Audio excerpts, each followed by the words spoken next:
नमस्कार साथियों, मैं पवन कुमार आप सभी का हार्दिक स्वागत करता हूं। साथियों, historical education and social YouTube channel पर आप सभी का स्वागत है। तो साथियों, हम आज फिर से लेकर के आए हैं आप सभी के लिए हिस्टोरिकल सोर्सेज, जो कि हमारा फर्स्ट चैप्टर है, फर्स्ट टॉपिक है हिस्ट्री का नए बैच का। उसमें से हम आपका ये थर्ड लेक्चर करा रहे हैं। ठीक, इससे पहले हमारे 5 लेक्चर हो चुके हों, सभी को पता होगा। तो इसी संदर्भ में एक नई वीडियो है। अगर आपको हमारा काम अच्छा लगता है साथियों, तो आप हमारी वीडियो को लाइक कीजिए, चैनल को सब्सक्राइब कर लीजिए जिन्होंने नहीं किया है। बेल आइकन को प्रेस कर लीजिए ताकि नोटिफिकेशन आपको तभी मिल सकता है। और मैक्सिमम शेयर कर दीजिए, सब्सक्राइब कर लीजिए और मैक्सिमम शेयर कर दीजिए हमारे चैनल को, जिन्होंने नहीं किया है वो सब लोग। ठीक है, तो इसके अलावा हमारे यूट्यूब चैनल के अलावा हमारा साथियों एक टेलीग्राम चैनल भी है। टेलीग्राम चैनल और टेलीग्राम ग्रुप दोनों ही हैं। दोनों के लिंक आपको वीडियो के नीचे डिस्क्रिप्शन बॉक्स में मिल जाएंगे, वहाँ ज्वाइन हो सकते हैं आप लोग। वहाँ पर हमारा डिस्कशन चलता रहता है, पोल क्वेश्चन, MCQ, PYQ, अपडेट्स और नोट्स वगैरह जितने भी स्टडी मटेरियल होता है, कंटेंट होता है, वो हम टाइम टू टाइम अपने चैनल पर पोस्ट करते रहते हैं। वहाँ से जा करके आप देख सकते हैं। और कोई भी अपडेट होती है चैनल को लेकर के किसी प्रकार की, तो उसको भी हम डाल देते हैं। तो इसी के साथ साथ एक हमारा व्हाट्सएप ग्रुप भी है, जिसका कि नंबर है 9250710079। ये हमारा व्हाट्सएप नंबर है। इस नंबर के ऊपर आप अपना नाम और नंबर लिख करके, डिटेल लिख करके सेंड कर सकते हैं हमें, तो हम आपको अपने व्हाट्सएप ग्रुप में ज्वाइन करा देंगे।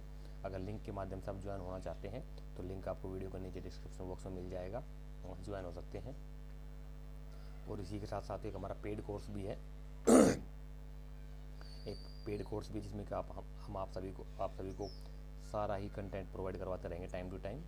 जैसे कि वीडियो क्लासेज है, लेक्चर्स हैं, PDF है, नोट्स हैं, बुक्स वगैरह हैं, MCQ हैं, PYQ हैं।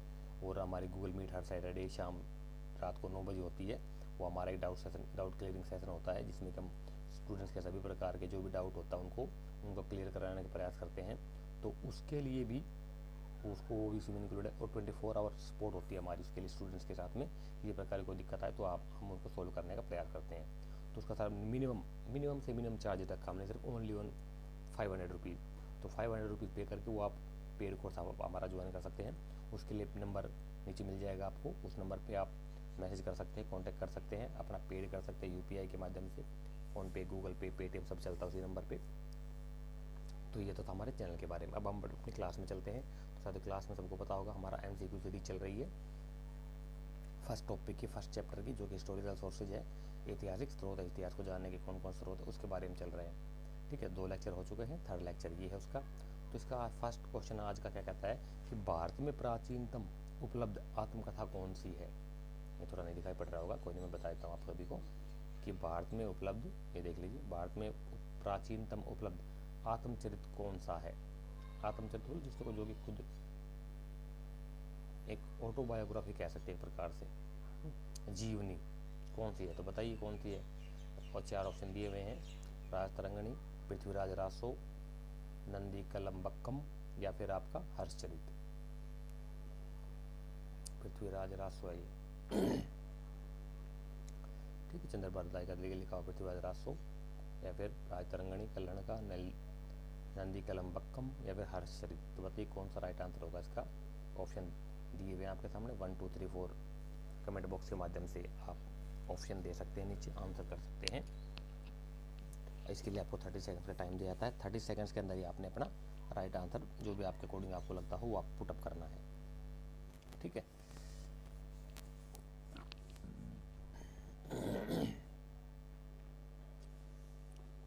तो साथ ही देखिए इसका फर्स्ट क्वेश्चन का आज का इसका जो राइट आंसर होगा वो होगा आपका ऑप्शन नंबर 4, यानी कि हर्षचरित। ये इसका राइट आंसर हो जाएगा, हर्षचरित देख सकते हैं आप लोग। नेक्स्ट क्वेश्चन जो है आज का हमारा है वो है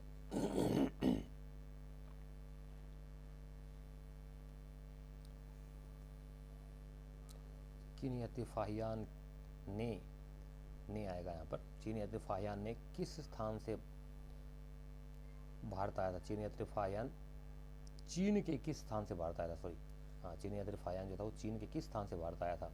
यूपीएससी असिस्टेंट प्रोफेसर 2021 में पूछा जा चुका ऑलरेडी क्वेश्चन। तो बताइए कहाँ से आया था वो।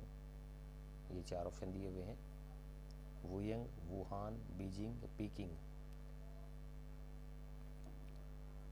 जैसे मौर्य साम्राज्य की राजधानी राजगृह, पहले गिरिब्रज, फिर राजगृह और फिर बाद में पाटलिपुत्र या पटना बनी थी। इसी प्रकार से चीन की राजधानी बीजिंग से पहले पीकिंग हुआ करती थी।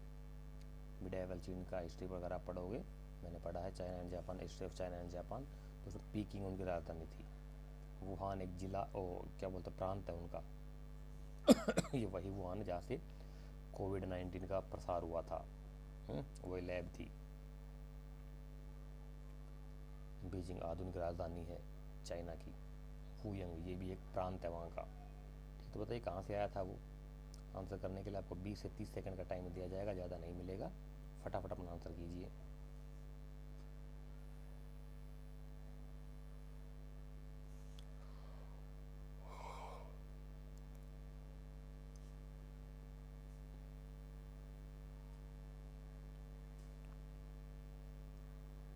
तो इस क्वेश्चन का जो राइट आंसर होगा वो होगा आपका ऑप्शन नंबर फर्स्ट, वुयंग यहाँ से आया था। डिटेल पढ़ लीजिए क्या कहता है कि चंद्रगुप्त II के शासनकाल की एक प्रमुख घटना चीन यात्री फायान के भारत आगमन की है। भारत में बौद्ध व्यवहारों के संदर्भ में सबसे पहली तरह प्रमाणित पुस्तक फोक्रो की फायान या फाशियन की गाओसंग फाइशेन जुआन राजतंत्रों का एक दस्तावेज है। यह चीनी यात्री मध्य एशिया के स्थलमार्ग से 399 ईस्वी में भारत आया तथा 14 वर्ष तक भ्रमण करने के पश्चात 414 ईस्वी में जलमार्ग से लंका जावा होते हुए अपने देश लौट गया। यदि कृष्ण चंद्रगुप्त II का नाम उल्लेख नहीं किया है, यात्रा का मुख्य उद्देश्य बौद्ध संघ नियमों से जुड़े विभिन्न पिटकों के मूल ग्रंथों को चीन ले जाना था। इसलिए उत्तर भारत के विभिन्न बौद्ध विहार उसके वृत्तांत के केंद्र में रहे। अपनी यात्रा में उसने 30 देशों का भ्रमण किया। उसका जन्म चीन के वुयांग नामक शहर में हुआ था। उसका मूल नाम कुंड था। जाना है ना, ये नेट का आया क्वेश्चन है कि फायान का या फाशियान का मूल नाम क्या था, कुंड था। ठीक है, ये सोर्स दिया हुआ देख सकते हैं। आगे नेक्स्ट क्वेश्चन आता है कि कुट्टनीमत के लेखक कौन थे। यूपी असिस्टेंट प्रोफेसर में आया हुआ एग्जाम क्वेश्चन है ये, 2021 का लास्ट ईयर में ही आया है।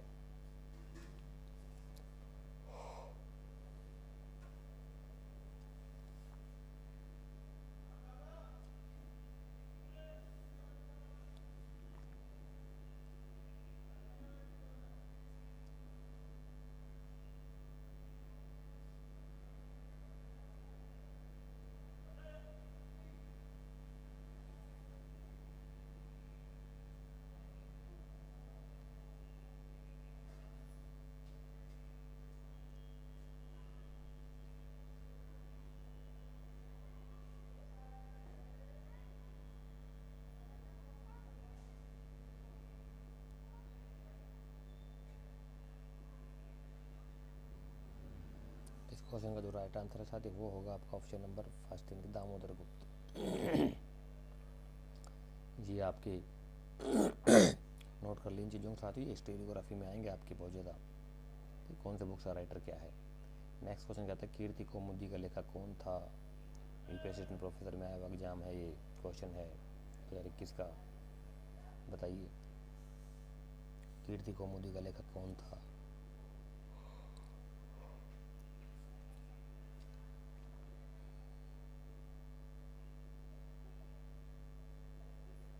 राजशेखर, मेरुतुंग, उदय प्रभाया, सोमेश्वर देव।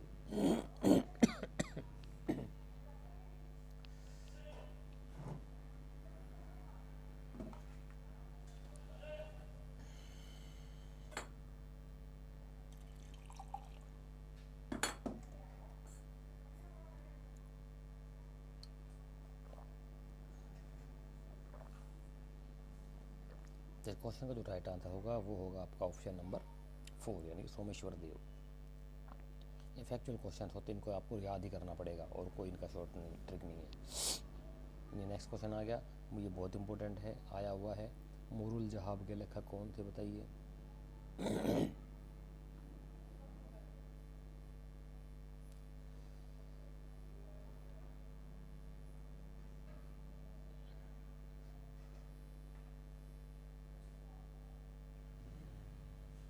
इसमें तो ऑप्शन आ जाएंगे आपके, अलमसूदी आ गया। खैर चलो कोई बात नहीं।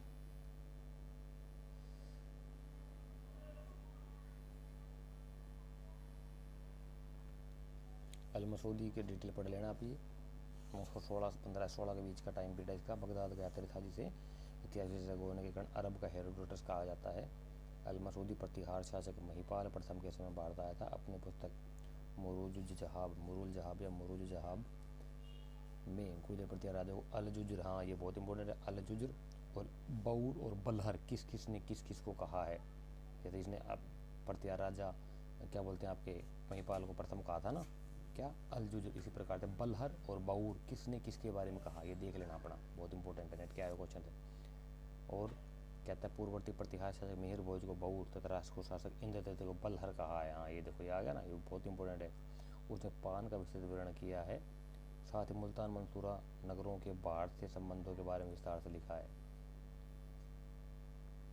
आगे नेक्स्ट कहता है कि भारतीय पुरातत्व सर्वेक्षण किस वर्ष में स्थायी विभाग बना। भारतीय पुरातत्व सर्वेक्षण विभाग किस वर्ष में स्थायी विभाग बना है, एक परमानेंट डिपार्टमेंट बना दिया गया था।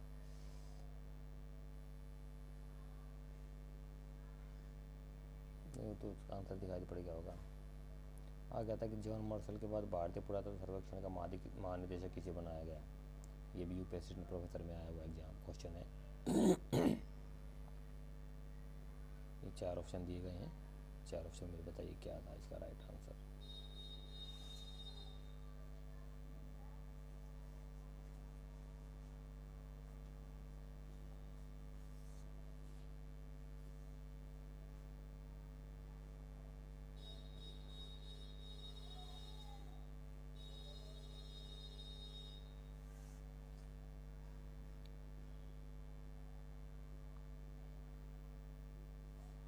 तो इस क्वेश्चन का जो राइट आंसर होगा वो हो जाएगा आपका option number first, H Hargreaves.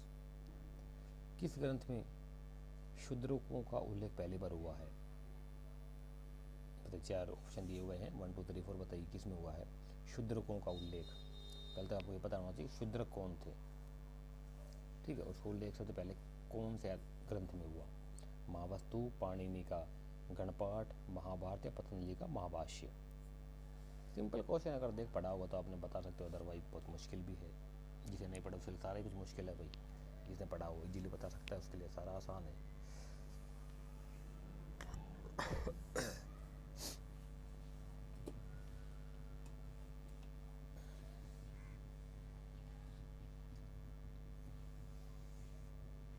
इस क्वेश्चन का जो राइट आंसर हो जाएगा वो होगा आपका ऑप्शन नंबर 2, पाणिनि का गणपाठ। श्रीमद् भगवद गीता महाभारत के किस पर्व का अंश है। ये बहुत इंपॉर्टेंट क्वेश्चन है, बहुत बार पूछा जा जाता है एग्जाम्स के अलग अलग डिपार्टमेंट्स के एग्जाम्स में। टीजीटी हो, पीजीटी हो, चाहे कॉलेज लेक्चरर हो, UP GDC, GIC, KVS, NVS, GVS, TSSB वगैरह हो, बहुत बार पूछा जा चुका है। सिंपल क्वेश्चन है बिल्कुल, जिन्होंने महाभारत देखी होगी बता सकते हैं, या गीता पढ़ी होगी बता सकते हैं। गीता जरूर पढ़नी चाहिए, मैं तो कहता हूँ लाइफ में एक बार जरूर पढ़नी चाहिए, कोई ज़्यादा नहीं उसमें, 700 श्लोक हैं करीब उसमें, ठीक है।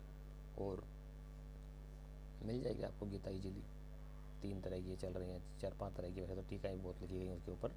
एक आपको मिलेगी गोरखपुर गीता प्रेस गोरखपुर वालों की, एक मिलेगी आपको ये वो है ना प्रभुपाद महाराज जी, उसकी उनकी लिखी हुई, और एक अलग अलग लोगों की लिखी हुई मिल जाएगी। एक संत रामपाल हैं, उनकी भी मिल जाएगी आपको। उसमें खाली आपने वो पढ़ना है, क्या बोलते हैं, अर्थों का अर्थ की हुआ काफ़ी में कृष्ण को निकाल देना उसमें से, व्याख्या मत पढ़ना, खाली अर्थ, शब्द और शब्दों के अर्थ पढ़ लेना बस, खाली वही काफ़ी आपके लिए। व्याख्या पढ़ोगे तो कृष्ण को घुसा दिया उसके अंदर, कृष्ण के चारों तरफ वो रहता है मामला, हालांकि कुछ अलग ही था सिस्टम, डिटेल में जाओगे तो मिलेगा।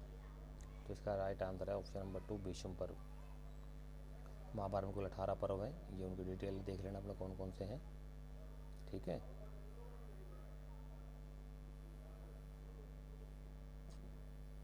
नेक्स्ट क्वेश्चन क्या कहता है,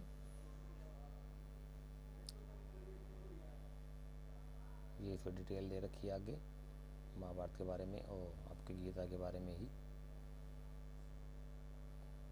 ठीक है, देख लेना। आगे कहता है नेक्स्ट क्वेश्चन कि नीति प्रकरण ग्रंथ किसके उपदेशों से संबंधित है। किसके उपदेश हैं उसके अंदर, नीति प्रकरण, नाम का जो ग्रंथ है उसमें किसके उपदेश हैं? यूपी पीजीटी 2020-21 में आया हुआ क्वेश्चन है ये।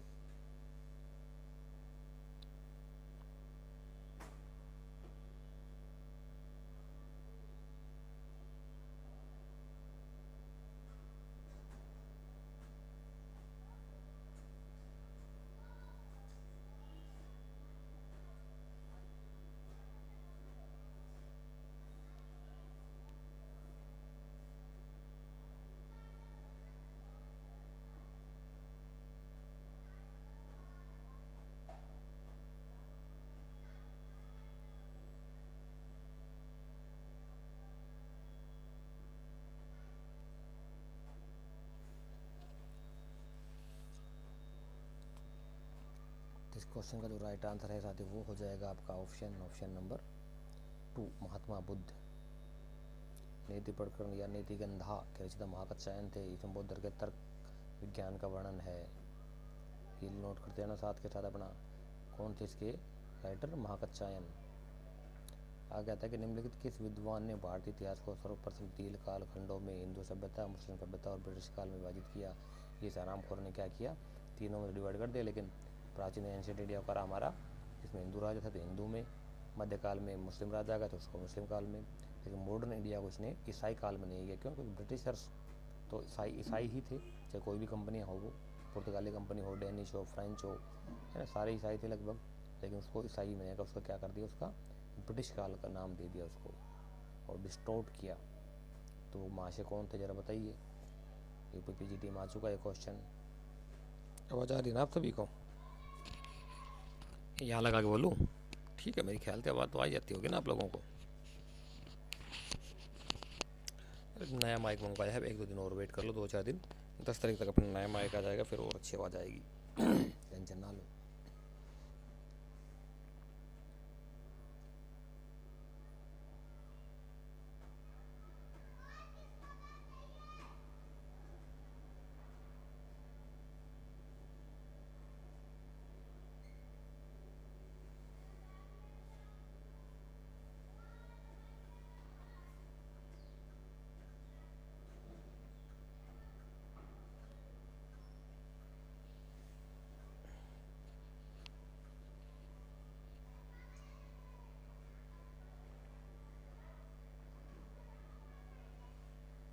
तो इसका जो राइट आंसर होगा वो होगा जेम्स मिल।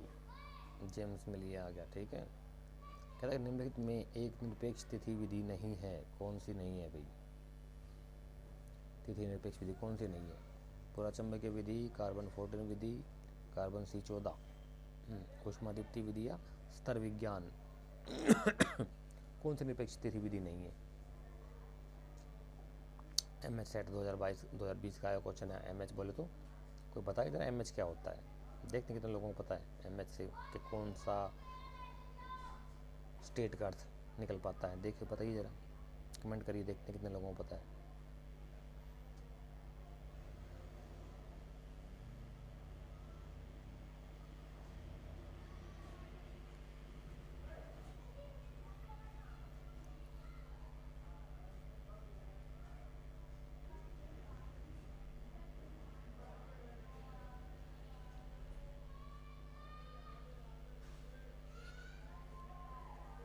इसका जो राइट आंसर हो जाएगा वो होगा आपका ऑप्शन नंबर 4, स्तर विज्ञान,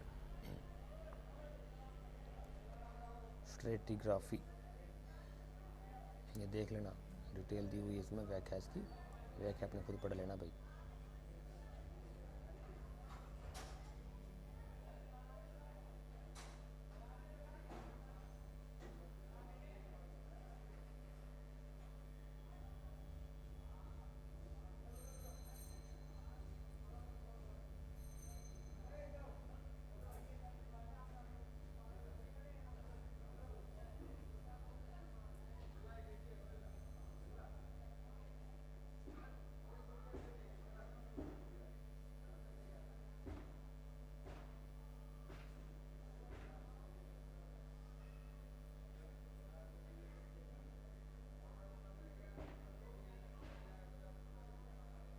पैलियो बोटनी अध्ययन है किसका?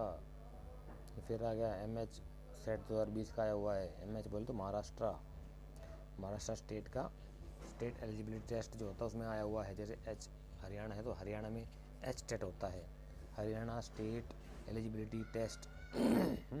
ऐसे ही UP SET, UP Uttar Pradesh eligibility state eligibility test करके होता है।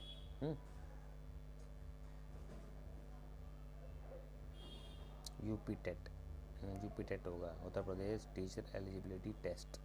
काफ़ी सालों से हुआ ही नहीं है यूपी में, तो मेरे 8-10 साल हो गए हैं। तो इसका जो राइट आंसर हो जाएगा पहले बॉटनी का, वो हो जाएगा आपका ऑप्शन नंबर 2, यानी कि प्राचीन वनस्पतियों का अध्ययन करना। इसका स्क्रीनशॉट ले लिया करो, क्या दिक्कत है। एक कुछ टर्म्स दे रखी है। पैलियोग्राफी क्या होता है? पुरानी लिखावट का अध्ययन, लिपियों का अध्ययन। पैलियोपैथोलॉजी पुरारोग विकृत विज्ञान, हड्डियों का अध्ययन का रोग का पता लगाया जाता है ना। हड़प्पा मोहनजोदड़ो में कौन कौन से लोगों को क्या क्या बीमारियां थी, है ना। पीलिया था और क्या था, अलग अलग प्रकार के उपाय गए उनमें। पुराजीव विज्ञान प्लियोन्टोलॉजी जंतु जीवाश्मों वनस्पति जीवाश्मों का अध्ययन पद्धति। पुरा पुष्प पराग विशेषण पैलियोनोलॉजी पुराने पुष्प परागकणों के विश्लेषण पर आधारित पद्धति। ये कुछ टर्म दी हुई है, देख लेना इनको। नीति वाक्यामृतम की रचना किसने की थी? ये आ गया आपका MH सेट 2020 का। ही 3 क्वेश्चन आ चुके हैं अभी तक MH के 2020 सेशन के ही। बताइए नीति वाक्यामृतम की रचनाकार कौन थे, की रचना किसने की थी? बताइए साथियों।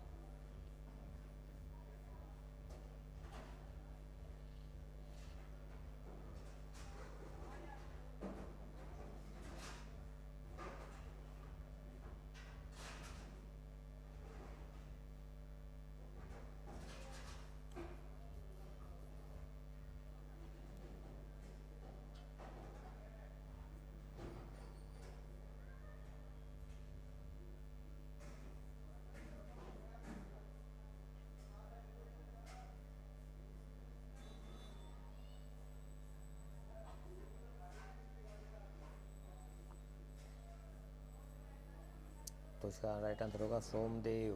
ये देखो चारों को दिया। भारवी की रचना करता अर्जुन नियम, कल्याण की राज तरंगणी, सोमदेव सूर्य की नीति वाक्यामृत और जयदेव का गीत गोविंद। ये अपना लिख लिया साथ के साथ। इसमें से संस्कृत भाषा का सबसे पुरातन लेख है, BHUMA का 2020 का क्वेश्चन है। बताइए, सबको पता होगा ये क्वेश्चन। तो संस्कृत भाषा का प्राचीनतम लेख कौन सा है? पुरातन बोल तो प्राचीनतम, एंशियंटेस्ट, सबसे प्राचीन सबसे पुराना। बनारस हिंदू यूनिवर्सिटी MA 2020 का है वो क्वेश्चन है।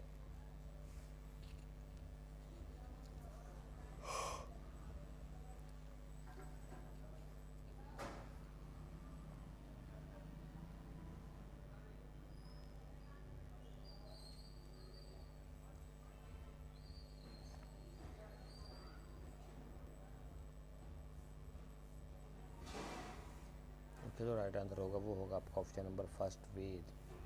लेकिन में से कौन सा कुछ सुमेलित नहीं है, ये बताना आपने। एक ये देख लीजिए, यूपी पेट का आया हुआ एग्जाम में 2019 का एग्जाम में का आया क्वेश्चन है। जयदेव गीत कौन फर्स्ट ऑप्शन है, और 4 ऑप्शन आपको आगे दिखा देता हूँ।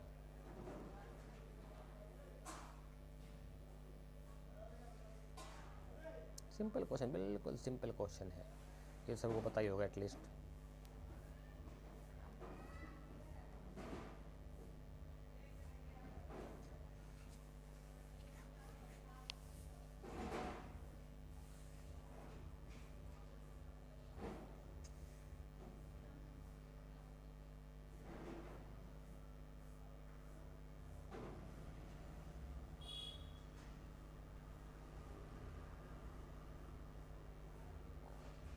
इसका जो राइट आंसर हो जाएगा वो हो जाएगा आपका कालिदास।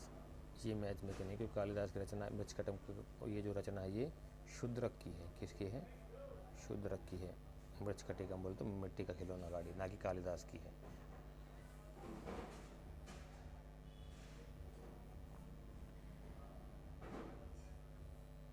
डिटेल देख लेना इसमें। अच्छा ये है, निम्नलिखित में से भारतीय पुरातत्व पुरातत्व सर्वेक्षण विभाग के प्रथम डायरेक्टर जनरल कौन थे? BHU पैट का 2019 का एग्जाम आया हुआ है। बताइए कौन थे?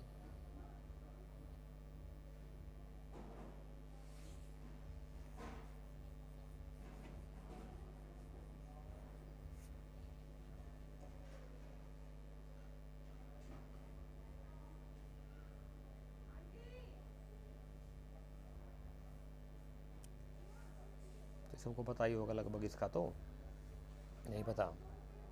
इस क्वेश्चन का जो राइट आंसर हो जाएगा साथी वो होगा आपका ऑप्शन नंबर फर्स्ट, कनिंघम। 1861 में हुआ था ASI archaeology survey of India की स्थापना। ठीक है, ये पढ़ लेना अपना अच्छे से।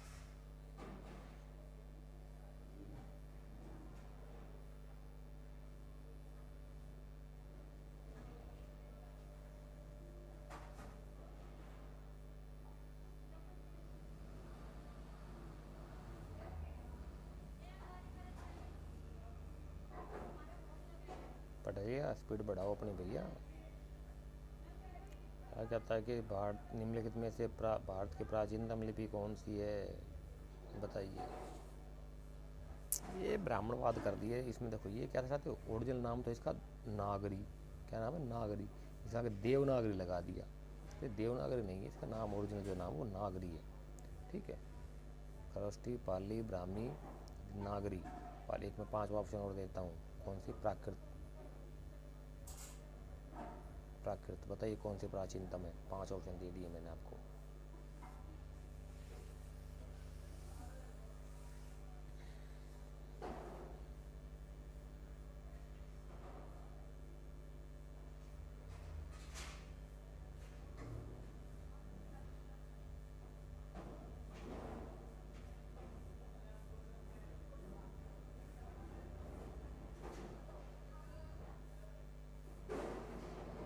इसका जो राइट आंसर होगा वो हो जाएगा आपका ऑप्शन नंबर फर्स्ट, यानी कि ब्राह्मी सबसे प्राचीनतम लिपि है भारत की। आगे तक हाथी गुम्फा अभिलेख किस लिपि में उत्पन्न है? ये बहुत इंपॉर्टेंट है साथियों। हाथी गुम्फा अभिलेख कौन से शासक का है, ये पता होना चाहिए आपको। हाँ, ऐसे में ना आपको सिंपल सा अनुमान लगाना चाहिए कि कौन सी प्राचीनतम है और कौन सी है। ठीक है साथियों, क्या था इसमें, इसका अनुमान ऐसे लगाओगे आप। कैसे कर इसे क्वेश्चन सॉल्व करने के लिए, ये खरोष्टी थी, दाएं से बाएं लिखी जाती थी। ग्रीक और अरमाई की हमारे यहाँ पर नहीं होती थी। अब आज के अफगानिस्तान और ईरान से संबंधित जो क्षेत्र था ना, यूरोप और एशिया का जो मिलता हुआ क्षेत्र, वहाँ प्रयोग में की जाती थी अरेमाइक और ग्रीक लिपि। ग्रीक लिपि ग्रीस से संबंधित है। ठीक है, और बची कौन थी? ब्राह्मी। तो ब्राह्मी लिपि और संस्कृत भाषा है हाथी गुम्फा अभिलेख की। कलिंगेश खारवेल का हाथी गुम्फा प्रशस्ति, हाथी गुम्फा अभिलेख जो लिखा गया ना, उसी की बात हो रही है। और पहला प्रमाणिक संस्कृत का अभिलेख माना गया है। कब लिखा गया था ये आपने बताना है। कहता है कि कलिंग देश खारवेल की हाथी गुम्फा प्रशस्ति किस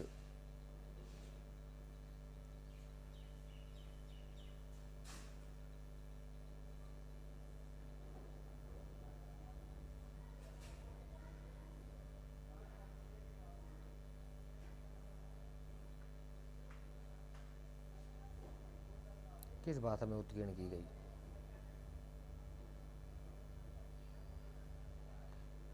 पाली, संस्कृत, तमिल, प्राकृत। बताइए। यूपी असिस्टेंट प्रोफेसर 2017 में आया क्वेश्चन है ये।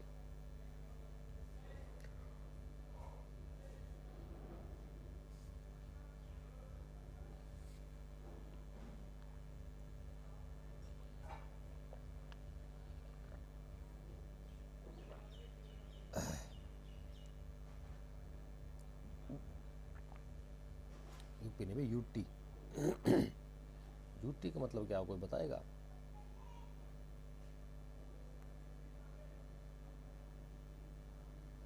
तो ये इसकी जो लैंग्वेज थी वो थी आपके ऑप्शन नंबर 2 प्राकृत। ये 1 मिनट हुई है ना, कलिंग का खारवेल नहीं, प्राकृत नहीं भाई, संस्कृत आएगा यहाँ पे। इसको ठीक करना थोड़ा, ये प्राकृत नहीं आएगा, 4 नहीं होगा, ये गलत है। ये संस्कृत आएगा इसका राइट आंसर, संस्कृत में लिखा गया है। आगे तक निम्नलिखित में से कौन भारतीय पुरातत्व के तृतीय काल के रूप में जाना जाता है? बताइए, BHU पैट 2019 का आया क्वेश्चन है। कौन सा जो टाइम पीरियड है वो भारतीय पुरातत्व के तृतीय काल के रूप में जाता है? फर्स्ट काल, सेकंड काल, थर्ड काल पता होना चाहिए आपको। जैसा आपका है ना एंशिएंट इंडिया, मिडाइवल इंडिया और मॉडर्न इंडिया, ऐसे ही आपका ये काल निर्धारण किए गए हैं। कुछ टाइम पीरियड बांट दिया गया है कि यहाँ से यहाँ तक, यहाँ से यहाँ तक और यहाँ से यहाँ तक। बताइए कौन सा थर्ड माना गया है पुरातत्व का काल, टाइम पीरियड?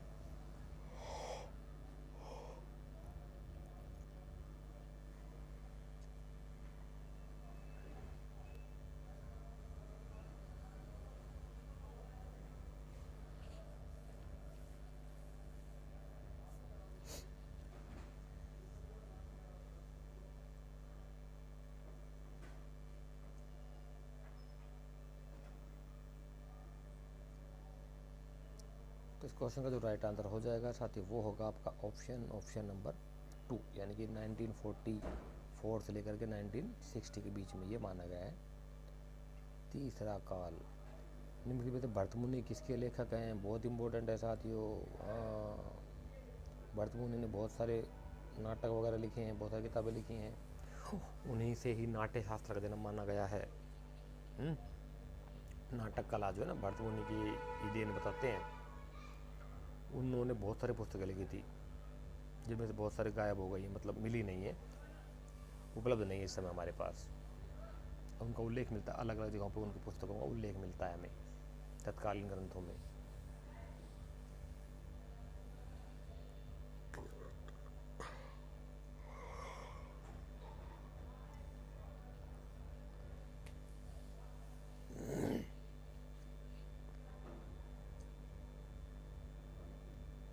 तो इस क्वेश्चन का जो राइट आंसर होगा, समझ गए होंगे ज़्यादातर स्टूडेंट्स को, नाट्य शास्त्र लिखा था उन्होंने, किन्होंने? भरत मुनि ने। नाट्य शास्त्र, नाटक कला जो है ना, नाट्य शास्त्र की उत्पत्ति भरत मुनि से मानी जाती है। भरत मुनि ने शुरुआत की थी।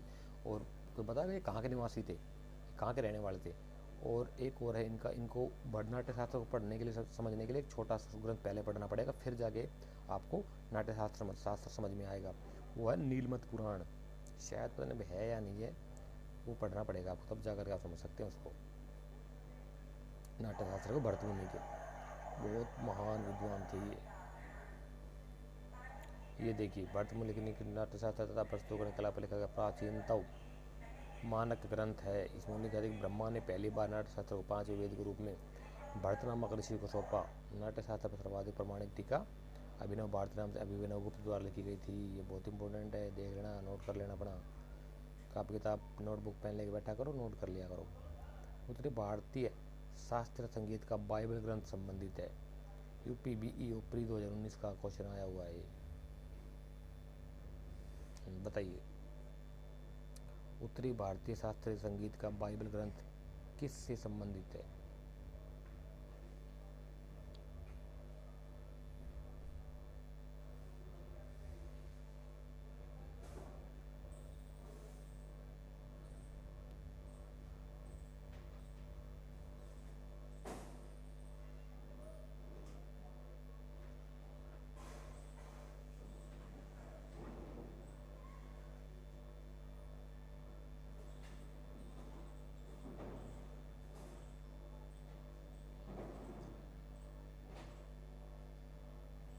तो इसका जो क्वेश्चन का राइट आंसर हो जाएगा वो हो जाएगा आपका ऑप्शन नंबर फर्स्ट, यानी कि नाट्य शास्त्र माना गया है उत्तरी भारत का। हाँ ये बहुत इंपॉर्टेंट है कि किसने क्रिश्चियन टोपोग्राफी का लेखक कौन था, किसने लिखी क्रिश्चियन टोपोग्राफी? सिंपल क्वेश्चन देखा जाएगा तो पता लग जाएगा आपका एंशिएंट इंडिया की बात हो रही है।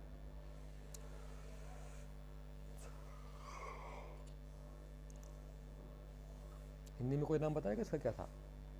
क्रिश्चियन टोपोग्राफी को हिंदी में क्या बोलते हैं साधारण भाषा में? इसको बोला जाता है कीचड़ का महादेश। महादेश बोला जाता है, कीचड़ का महादेश बोला जाता है किसी क्रिश्चियन टोपोग्राफी को हिंदी में। अब क्रिश्चियनिटी का मतलब तो क्रिश्चियन होता है ना, थोड़ा शब्दों का उलट फेर है, गड़बड़ है, इसलिए इंग्लिश को शुद्ध भाषा नहीं कहा जाता। उस टाइम तो खैर इंग्लिश थी भी नहीं यार, इंग्लिश तो बहुत बाद में आई है। तो ये आएगा, इसका राइट आंसर होगा आपका थर्ड, कॉस्मोस। कॉस्मास या कॉस्मोस एक ही बात है। कॉस्मास इंडिको प्लेस्टोज 530 शताब्दी की है ये, 50 ईस्वी। इजिप्ट का मठाधीश इजिप्ट का था, इजिप्ट बोल तो आज का इजिप्ट या उस समय का मिस्र मठाधीश था और यूनानी भिक्षु था। इसने 547 ईस्वी में लिखी अपनी पुस्तक क्रिएशन टोपोग्राफी ऑफ यूनिवर्स में 6वीं शताब्दी ईस्वी में भारतीय अर्थव्यवस्था की जानकारी दी है। इसने समुद्री मार्ग से भारत से श्रीलंका की यात्रा की। अच्छा जी। और कॉस्मास को अपना तैरने वाला भारत तक तैरने वाला इंडिको प्लेस्टोज भी है इस पुस्तक को कीचड़ का महादेश भी कहा जाता है। कॉस्मास वही यूनानी भिक्षु था जो कि यहाँ आकर बौद्ध बन गया था। बौद्धिस्टों से बहुत ज़्यादा प्रभावित थे लोग। निम्नलिखित के निम्नलिखित प्रकारों का भी विचार करें।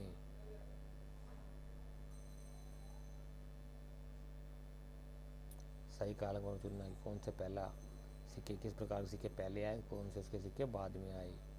4 ऑप्शन दिए गए हैं, ये आपने इनसे चूज करना है। ABCD बताइए कौन सा पहला आया था, कौन सा उसके बाद में आया। सिंपल क्वेश्चन है, इजीली कर सकते हो, बताइए।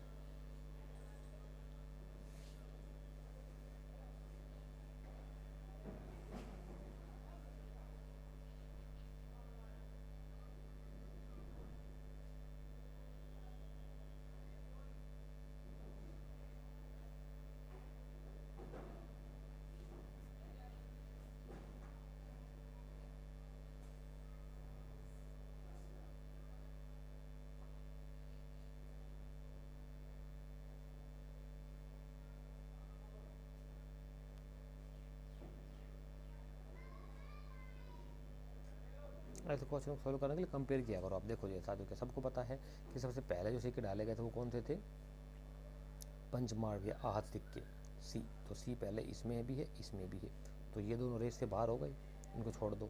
दूसरे नंबर पे डी और ए, तो डी और ए को कंपेयर करो। डी और ए उत्कीर्ण डायस्टेट सिक्के या फिर अनुत्कीर्ण ढलवां सिक्के। तो सीधी सी बात है, अनुत्कीर्ण होंगे पहले। अनुत्कीर्ण का मतलब होता है बिना लिखावट के, ठीक है ना, बिना लिखावट के सिक्के। तो दूसरे नंबर पे ये आ जाएगा डी, सी डी, ये इसमें आ जाएगा, ये इसका राइट आंसर होगा। उसके बाद बी को मैच करो, अनुत्कीर्ण डायस्टेट सिक्के बिल्कुल सही है, बिना उत्कीर्ण के बिना लिखावट के आ जाएंगे। और लास्ट में ए हो जाएगा, यानी कि उत्कीर्ण लिखा सिक्के को लिखावट जो है ना वो बहुत बाद में प्रचलन में आएगी, तो सबसे लास्ट में ए आ जाएगा। तो ये इसका राइट आंसर होगा, ऑप्शन नंबर 1। देखते हैं क्या दिया हुआ इन्होंने। सही है, हमारा बिल्कुल सही है। 5 मार्क्स की देख लो डिटेल दी हुई है इसकी। तो इस प्रकार से आप ना थोड़ा ध्यान दिया करो इन चीज़ों पे, ईजिली कर सकते हो। आगे तक सोची 1 को सोची 2 से मिल कीजिए।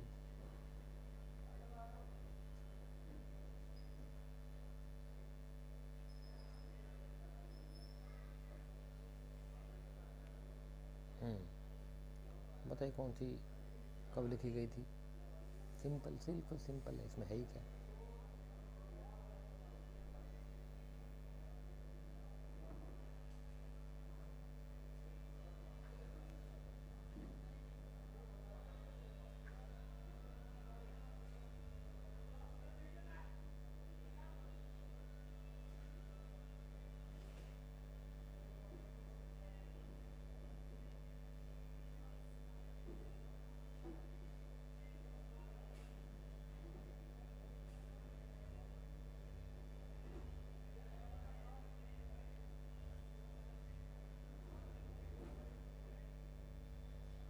सिंपल, इसमें भी कोई ज़्यादा वो नहीं है, सबको पता होगा। सबसे पहले फर्स्ट से लगा ली, टेसीसस का इंडिका कब लिखा गया था, ये 4th BC की बात है। फाहियान आया था आपका 314 बीच में पढ़ाया मैंने आपका। तो बी का 2, ए का 2 इसमें ए की ऑप्शन है, ये रहा ए का 2। बी का फर्स्ट यीजिंग, ये 7th सेंचुरी में आया था, सबको पता है। और अलबरूनी 11वीं शताब्दी में आया था ये। तो इसका ये राइट आंसर हो जाएगा ए। सिंपल, इसमें है ही क्या, ये आ गया आपका। ये इसका डिटेल पढ़ लेना अपना, ये डिटेल आ गई, व्याख्या पढ़ लो इसकी अच्छे से, ठीक है। थोड़े से क्वेश्चन और करा देता हूँ। पढ़ना बेटा पड़ेगा आपको, सीधी सी बात है। बिना पढ़े कहीं से कुछ नहीं मिलता, बिना करे कहीं से कुछ नहीं मिलता, सिर्फ साफ बोलता हूँ।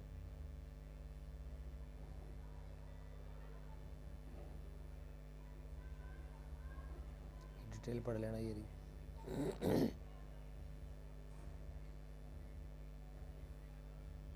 निम्नलिखित कथनों में से कौन से कथन सही है?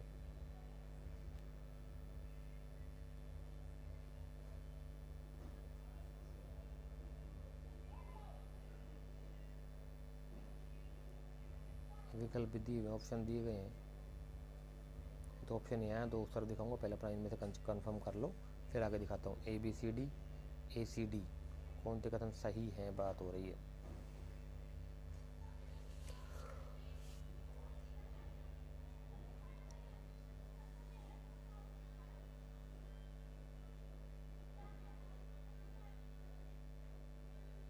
ठीक है, ठीक है, दो ऑप्शन देख लिया आपने, दो ऑप्शन मैं आपको उधर दिखा देता हूँ। चलो कोई नहीं यार, ईजी आसानी हो गया आप लोगों को, मैं पूरा दिखा देता हूँ आपको।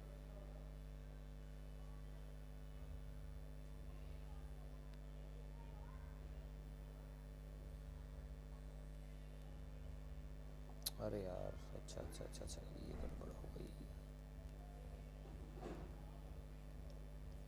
AB ये ABCD ACD BC और BCD, बताइए। सिंपल क्वेश्चन है, बिल्कुल इजीली सॉल्व कर सकते हैं आप लोग।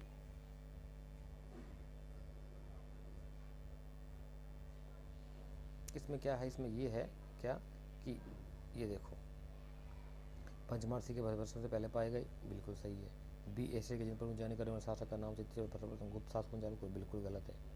सी कुषाण भारी मात्रा में सोने की जारी की पहले कुषाणों ने जारी की थी, बिल्कुल सही है। और भारत ग्रीक सिक्कों के प्रवर्त शासकों के लिए आदर्श बन गई, भी सही है। तो BCD आ जाएगा इसका, मेरे हिसाब से ये होना चाहिए थर्ड का इसका ऑप्शन। देखते हैं क्या दिया उन्होंने। ACD ए, ठीक है, हाँ तो वही तो ACD हमने कहा, BCD नहीं ACD, हाँ ठीक, तो हमारा ऑप्शन भी ठीक है। ये देख लो, अब इसकी डिटेल देख लो, ये इसकी डिटेल है, पढ़ लो इसको, क्या दिक्कत है बताओ।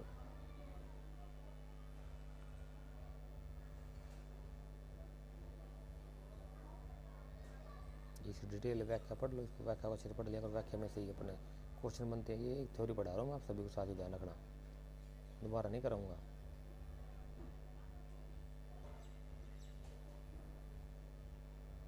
नेक्स्ट क्वेश्चन क्या कहते हैं, अल बरूनी की कृतियाँ इतिहास के निम्नलिखित वर्गों में से किसमें अपना अद्वितीय स्थान रखती हैं? अल बरूनी के बारे में डिस्कशन चल रही है। किस वजह से उसका अपने आप में अद्वितीय स्थान रखती है उसकी कृतियाँ, उसके लेख, उसके ग्रंथ, बताइए क्यों उसको विशेषता, क्या विशेषता है, किस वजह से उसको बहुत विशेष माना गया, खास माना गया है।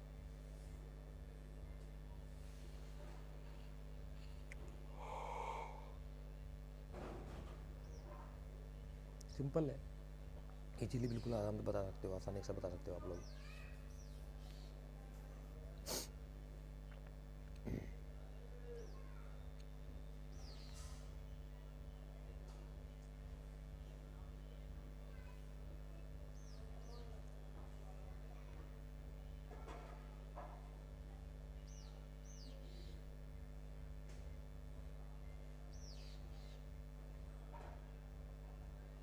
तो राइट आंसर जो होगा साथी वो हो जाएगा आपका ऑप्शन नंबर 1 2 3 4, इतिहास लेखन आएगा इसका राइट आंसर। ठीक है, अंतर सभ्यता संवाद, क्यों भाई गलत है। अंतर सभ्यता संवाद का क्या मतलब हुआ, इतिहास लेखन में उसके खास तौर पर लिखा उसने बहुत पहले, तो बिल्कुल ट्रू लिखा इसने। अंतर सभ्यता कहाँ किया उसने, कंपेरिजन कहाँ किया था इसने। हाँ भाई, हाँ किया था, हाँ ठीक ठीक, इसने संस्कृत का अनुवाद किया था, हाँ ठीक है ठीक है। वो पहला मुस्लिम था जिसने कि हमारे संस्कृत ग्रंथों को अनुवाद किया था, पढ़ा था बनारस के ब्राह्मणों की सहायता से। ठीक है ठीक है, ये फर्स्ट आएगा भाई, ठीक है सॉरी। ठीक है, तो ये साथ ही कुछ क्वेश्चन जिनको मैंने 1 बाय 1 करके सॉल्व किया करवाया आपके सामने। नेक्स्ट वीडियो में फिर दोबारा मुलाकात होगी, तब तक आप हमारे साथ बने रहिए। वीडियो को लाइक कर दिया करो आते के साथ ही, चैनल को शेयर कर दो मैक्सिमम, सब्सक्राइब कर लीजिए जिन्होंने नहीं किया है, बेल घंटी को प्रेस कर लीजिए ताकि नोटिफिकेशन आपको टाइम टू टाइम मिलता रहे। ठीक है, पेड कोर्स लेना है, 500 रुपये के अंदर पेड कोर्स दे दूंगा, सारा कुछ सारा स्टडी मटेरियल दे दूंगा, सब कुछ दे दूंगा आप सभी को। ठीक है, तो आप बने रहिए हमारे साथ में, जब तक के लिए thank you so much class करने के लिए। जय हिंद और जय Bharat, thank you so much.